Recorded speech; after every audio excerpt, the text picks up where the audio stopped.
दोस्तों, जिंदगी में कुछ फैसले ऐसे होते हैं जो हम गुस्से में ले लेते हैं और फिर पूरी जिंदगी पछताते रहते हैं। आज मैं आपको एक ऐसी कहानी सुनाने जा रहा हूँ जो आपकी आंखें भी खोल देगी और दिल भी छू लेगी। ये कहानी है प्यार की, त्याग की, गलतफहमी की और उस सच की जिसने एक पूरे गांव को सन्न कर दिया। तो चलिए शुरू करते हैं। राजस्थान के एक छोटे से गांव बरवाला में रहता था एक लड़का। नाम था विक्रम। विक्रम के पिता एक छोटे किसान थे। 2 बीघा जमीन थी जिसमें मुश्किल से परिवार का गुजारा चलता था। विक्रम का बचपन गरीबी में बीता। फटे कपड़े, नंगे पैर, सरकारी स्कूल, लेकिन एक चीज थी जो विक्रम के पास बाकी सबसे ज्यादा थी और वो थी जिद। पढ़ाई की जिद, कुछ बनने की जिद, अपनी माँ के आंसू पोंछने की जिद। विक्रम ने 12वीं में पूरे जिले में टॉप किया। गांव में पहली बार किसी ने ऐसा कारनामा किया था। लोग कहते थे ये लड़का कुछ करेगा और विक्रम ने किया भी। कॉलेज के बाद विक्रम ने यूपीएससी की तैयारी शुरू की। दिल्ली गया, एक छोटा सा कमरा लिया मुखर्जी नगर में। दिन में लाइब्रेरी, रात में मोमबत्ती की रोशनी में पढ़ाई। खाने के लिए कई बार सिर्फ एक वक्त का खाना मिलता और तीसरे अटेम्प्ट में विक्रम ने यूपीएससी क्लियर कर लिया। पूरा गांव खुशी से झूम उठा। विक्रम बरवाला गांव का पहला आईपीएस ऑफिसर बना। उसकी माँ ने उस दिन इतना रोया कि पूरा आंगन भीग गया। खुशी के आंसू थे वो। विक्रम की पोस्टिंग हुई मध्य प्रदेश में एएसपी के तौर पर। वर्दी पहनी तो लगा जैसे पूरी दुनिया बदल गई। लेकिन विक्रम नहीं बदला, वही सीधा सादा जमीन से जुड़ा हुआ इंसान। अब कहानी में एंट्री होती है प्रियंका की। प्रियंका शर्मा इंदौर के एक बड़े बिजनेसमैन राजेश शर्मा की इकलौती बेटी। बड़ा बंगला, महंगी गाड़ियाँ, नौकर चाकर। प्रियंका ने भी यूपीएससी क्लियर किया था और वो भी आईपीएस बनी थी। दोनों की मुलाकात ट्रेनिंग एकेडमी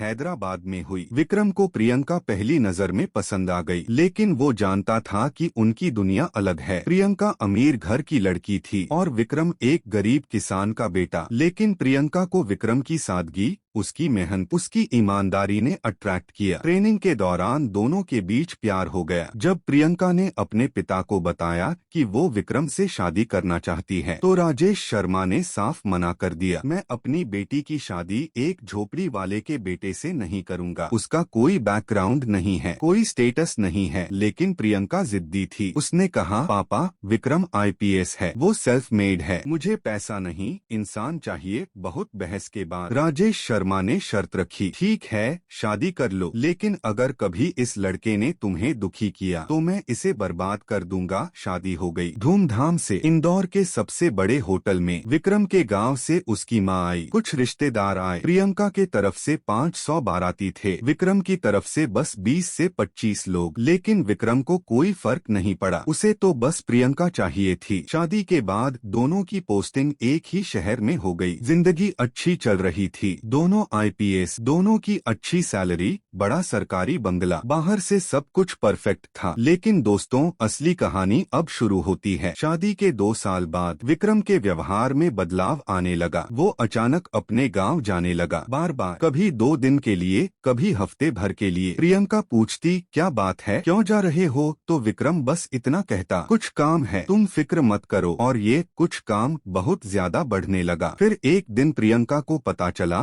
कि विक्रम ने अपनी सैलरी का एक बड़ा हिस्सा कहीं भेजना शुरू कर दिया है, लाखों रुपए हर महीने। प्रियंका ने पूछा, ये पैसा कहाँ जा रहा है? विक्रम ने कहा, प्रियंका प्लीज, तुम बस मुझ पर भरोसा करो, मैं कुछ गलत नहीं कर रहा। लेकिन प्रियंका के मन में शक का बीज बो दिया गया और ये बीज बोने वाला था उसका अपना पिता राजेश शर्मा। राजेश शर्मा को शुरू से विक्रम पसंद नहीं था। वो हमेशा से चाहता था कि ये शादी टूटे। उसने अपने एक आदमी को विक्रम के पीछे लगा दिया। एक दिन राजेश शर्मा ने प्रियंका को फोन किया और कहा, बेटा, तुम्हारा पति तुम्हें धोखा दे रहा है। वो हर महीने लाखों रुपए अपने गांव भेज रहा है। वहाँ उसने जमीन खरीदी है और गांव में एक औरत है जिसके साथ उसका चक्कर है। प्रियंका का दिल टूट गया। नहीं पापा, ऐसा नहीं हो सकता, विक्रम ऐसा नहीं कर सकता। बेटा, मैंने फोटो भी भिजवाए हैं, देख लो। और दोस्तों, राजेश शर्मा ने कुछ ऐसी तस्वीरें भिजवाई जिसमें विक्रम एक औरत के साथ दिख रहा था। गांव में उस औरत के घर के बाहर उस औरत के साथ बैठा हुआ बातें करता हुआ। ये तस्वीरें एडिटेड थीं या रियल, ये बात बाद में पता चलती है, लेकिन उस वक्त प्रियंका के लिए ये तस्वीरें ही सबूत थीं। प्रियंका ने उस रात विक्रम से सीधा पूछा, ये औरत कौन है? विक्रम ने तस्वीरें देखी, उसका चेहरा सफेद पड़ गया, लेकिन उसने कुछ नहीं कहा। बस इतना जान लो प्रियंका, मैं तुम्हें धोखा नहीं दे रहा। जो मैं कर रहा हूँ वो बहुत जरूरी है, लेकिन मैं अभी नहीं बता सकता। क्यों नहीं बता सकते? मैं तुम्हारी पत्नी हूँ, मेरा हक है जानने का। प्रियंका प्लीज। नहीं विक्रम, अगर तुम आज सच नहीं बताओगे तो मैं ये रिश्ता नहीं निभा सकती। विक्रम ने बहुत देर तक चुप्पी साधी। उसकी आंखों में दर्द था, लेकिन जुबान पर ताला था। उसने बस इतना कहा, कुछ सच ऐसे होते हैं जो बताने का सही वक्त आना जरूरी होता है। मुझ पर भरोसा करो। लेकिन प्रियंका का भरोसा टूट चुका था। उसी रात उसने अपने पिता को फोन किया। पापा, आप सही कह रहे थे। और 2 हफ्ते बाद प्रियंका ने तलाक के पेपर्स भेज दिए। विक्रम ने जब वो पेपर्स देखे तो उसका हाथ कांप गया। उसकी आंखों से आंसू बह निकले, लेकिन उसने एक भी बार प्रियंका को रोकने की कोशिश नहीं की। उसने चुपचाप साइन कर दिए। प्रियंका हैरान थी, इसने रोका भी नहीं, मतलब सच में तलाक हो गया। विक्रम ने आईपीएस से रिजाइन कर दिया। पूरे डिपार्टमेंट में हड़कंप मच गया। इतना ब्रिलियंट ऑफिसर और अचानक रिजाइन। लोगों ने बहुत पूछा, लेकिन विक्रम ने किसी को कुछ नहीं बताया। वो वापस अपने गांव बरवाला चला गया, उसी झोपड़ी में जहां से उसने शुरुआत की थी। प्रियंका को जब पता चला कि विक्रम ने रिजाइन कर दिया तो उसे और यकीन हो गया कि विक्रम में कोई गड़बड़ थी। शायद कोई स्कैम, शायद कोई इलीगल काम। अच्छा हुआ तलाक ले लिया, उसने खुद से कहा, और जिंदगी आगे बढ़ गई। प्रियंका अपने काम में और ज्यादा ध्यान देने लगी। उसकी प्रमोशन हुई, एसपी बन गई। फिर पूरे देश में उसका नाम हो गया India top woman IPS officer. Media में इंटरव्यूज, अवार्ड्स, रिकॉग्निशन, सब कुछ मिला। लेकिन रात को जब अकेली होती तो विक्रम की याद आती। उसकी मुस्कान, उसकी सादगी, उसकी आंखों का वो दर्द जो तलाक के पेपर्स साइन करते वक्त था। वो दर्द प्रियंका को अंदर तक कचोटता। नहीं, मैंने सही किया, उसने धोखा दिया था मुझसे। और इसी सोच के साथ 5 साल गुजर गए। अब जो होने वाला है वो सुनकर आपका दिल हिल जाएगा, क्योंकि 5 साल बाद प्रियंका को एक ऐसी खबर मिलने वाली है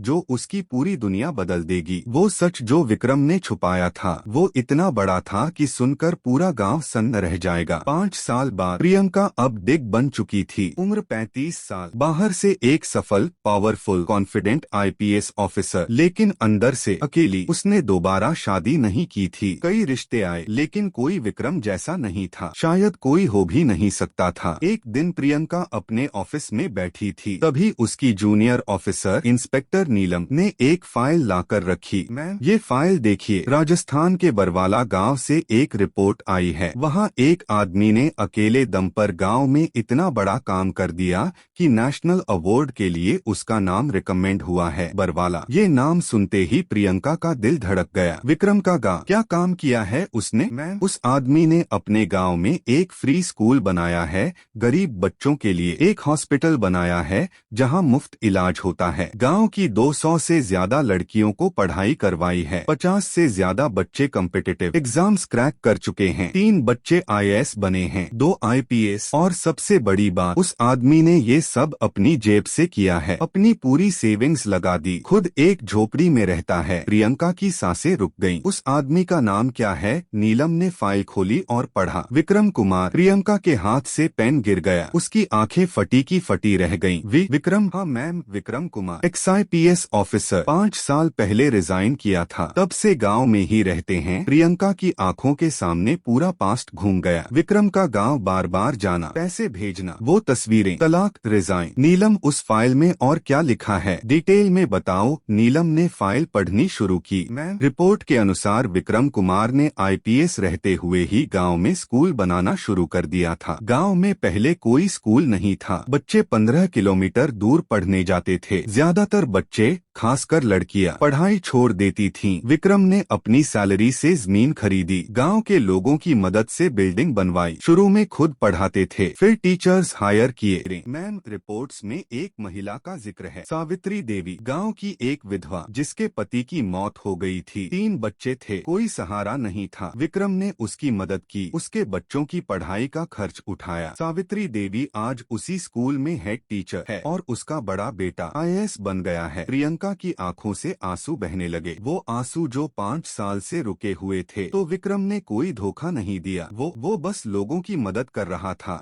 और भी बहुत कुछ है। विक्रम ने आईपीएस से रिजाइन इसलिए किया क्योंकि वो फुल टाइम गांव के लिए काम करना चाहता था। स्कूल और हॉस्पिटल दोनों को चलाने के लिए उसने अपनी प्रोविडेंट फंड, सेविंग्स सब कुछ लगा दिया, खुद कुछ नहीं रखा। आज वो उसी पुरानी झोपड़ी में रहता है, एक वक्त का खाना खाता है, लेकिन गांव के हर बच्चे को पढ़ाता है। और मैम, नीलम रुकी। और क्या मैम? विक्रम कुमार बहुत बीमार हैं, उन्हें किडनी की बीमारी है, इलाज करवाने के पैसे नहीं हैं क्योंकि जो कुछ भी था सब स्कूल और हॉस्पिटल में लगा दिया। गांव वालों ने चंदा इकट्ठा करने की कोशिश की, लेकिन इतने पैसे नहीं जुट पाए। प्रियंका की दुनिया उस पर रुक गई। वो आदमी जिसे उसने धोखेबाज समझा, जिसे तलाक दे दिया, वो आदमी दूसरों की जिंदगी बचाने में अपनी जिंदगी खर्च कर रहा था। और वो तस्वीरें, वो सब उसके पिता राजेश शर्मा की साजिश थी। प्रियंका ने उसी वक्त अपने पिता को फोन किया, पापा वो तस्वीरें, वो सब झूठ था ना? विक्रम का कोई अफेयर नहीं था, वो बस गांव के लोगों की मदद कर रहा था। और आपने मेरी जिंदगी बर्बाद कर दी। फोन के दूसरी तरफ राजेश शर्मा चुप रहे। कुछ देर बाद बोले, मैंने जो किया तेरे भले के लिए किया था। वो लड़का तेरे लायक नहीं था, मेरे लायक नहीं था। पापा, वो इस दुनिया के लायक है, वो आदमी जो अपनी पूरी जिंदगी दूसरों के लिए जी रहा है। और हमने उसके साथ क्या किया? प्रियंका ने फोन रख दिया। उसी रात प्रियंका ने एक फैसला लिया। उसने अगले दिन 2 वीक्स की लीव अप्लाई की, अपनी गाड़ी उठाई और चल पड़ी बरवाला गांव की तरफ। रास्ते में उसके दिमाग में 1000 सवाल थे। विक्रम ने बताया क्यों नहीं? अगर वो बता देता तो मैं समझ जाती, तलाक नहीं देती। लेकिन फिर उसे विक्रम के वो शब्द याद आए, मुझ पर भरोसा करो। और मैंने भरोसा नहीं किया। मैंने अपने पिता पर भरोसा किया, लेकिन अपने पति पर नहीं। ये सोच प्रियंका के दिल में खंजर की तरह चुभ रही थी। अगले दिन शाम को प्रियंका बरवाला गांव पहुंची। 5 साल बाद गांव बदल गया था। पक्की सड़कें, बिजली, एक सुंदर सा स्कूल बिल्डिंग जिस पर लिखा था माँ सरस्वती विद्या मंदिर, संस्थापक विक्रम कुमार। बगल में एक छोटा सा लेकिन साफ सुथरा हॉस्पिटल, जीवन ज्योति चिकित्सालय। प्रियंका गाड़ी से उतरी, उसने प्लेन क्लोथ्स पहने हुए थे, कोई आईपीएस की वर्दी नहीं, कोई प्रोटोकॉल नहीं, बस एक औरत जो अपने पति को ढूंढने आई थी। एक बुजुर्ग आदमी गांव के चौराहे पर बैठा था। प्रियंका ने पूछा, बाबा, विक्रम कुमार कहाँ मिलेंगे? बुजुर्ग ने प्रियंका को ऊपर से नीचे तक देखा। विक्रम भैया, वो तो इस वक्त स्कूल में होंगे, बच्चों को पढ़ा रहे होंगे। स्कूल में इस वक्त शाम के 7 बज रहे हैं। बुजुर्ग मुस्कराया, बेटा, विक्रम भैया सुबह 5 बजे से रात 10 बजे तक स्कूल में ही रहते हैं। सुबह बच्चों को पढ़ाते हैं, शाम को बड़ों को, रात को जो बच्चे कॉम्पिटिटिव एग्जाम की तैयारी कर रहे हैं उन्हें गाइड करते हैं। उन्हें अपने लिए वक्त ही नहीं मिलता। बीमार हैं लेकिन इलाज करवाने जाते नहीं। कहते हैं पहले इन बच्चों का फ्यूचर बन जाए, फिर अपना देखूंगा। प्रियंका का गला भर आया। वो स्कूल की तरफ चल पड़ी। जैसे जैसे करीब गई उसे आवाज सुनाई दी, एक जानी पहचानी आवाज, विक्रम की आवाज। बच्चों, याद रखो, गरीबी एक हालत है, किस्मत नहीं। तुम अपनी मेहनत से अपनी किस्मत बदल सकते हो। मैंने बदली है, तुम भी बदल सकते हो। प्रियंका खिड़की से झांकी और जो उसने देखा, उसे देखकर उसके पैरों तले की जमीन खिसक गई। विक्रम, उसका विक्रम बिल्कुल बदल गया था। दुबला पतला, चेहरे पर झुर्रियां, बाल सफेद हो गए थे। 37 साल की उम्र में 50 साल का दिख रहा था। पुराने कपड़े, चप्पल फटी हुई, लेकिन आंखों में वही चमक जो पहले दिन थी, वही जुनून, वही प्यार। और उसके सामने बैठे थे 40 से 50 बच्चे, सब गरीब घरों के, सबकी आंखों में सपने, और विक्रम उन सपनों को पंख दे रहा था। प्रियंका की आंखों से बेरोक टोक आंसू बह रहे थे। मैंने इस आदमी को धोखेबाज समझा, इस आदमी को जो अपनी जान गलाकर दूसरों की जिंदगी रोशन कर रहा है। 5 साल बाद